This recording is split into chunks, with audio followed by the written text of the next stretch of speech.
చేనేత కార్మికులకు బీసీలకు కూటమి ప్రభుత్వం అండగా ఉంటుందని మంత్రి నిమ్మల రామానాయుడు అన్నారు. చేనేత మగ్గం ఉన్న ప్రతి కుటుంబానికి కూడా 200 యూనిట్లు, హ్యాండ్లూమ్ ఉన్న వారికి 500 యూనిట్లు ఉచితంగా విద్యుత్ అందిస్తున్నామన్నారు. ఇలా ఏడాదికి ప్రతి చేనేత కుటుంబానికి 8,640 రూపాయలు, హ్యాండ్లూమ్ వారికి 21,000 ఆదా అవుతుందన్నారు. గతంలో వైసీపీ 11 సార్లు విద్యుత్ ఛార్జీలు పెంచిందని మంత్రి నిమ్మల మండిపడ్డారు. పాలకొల్లు మండలం భగేశ్వరంలో లబ్ధిదారులకు ఆయన పెన్షన్లు పంపిణీ చేశారు.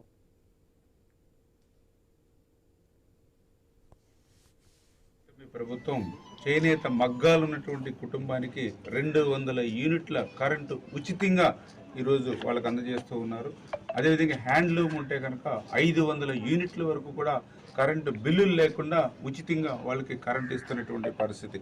అంటే ఈ రకంగా చూస్తే ఆంధ్రప్రదేశ్ రాష్ట్రంలో 93,000 చేనేత కుటుంబాలకు ఈరోజు 200 యూనిట్ల ఉచితంగా వాళ్ళకి కరెంటు ఇస్తూ ఉన్నాం. అదేవిధంగా 12,000 హ్యాండ్లూమ్ ఉన్నటువంటి కుటుంబాలకి వాళ్ళకి ఉచితంగా కరెంట్ ఇస్తున్నటువంటి పరిస్థితి.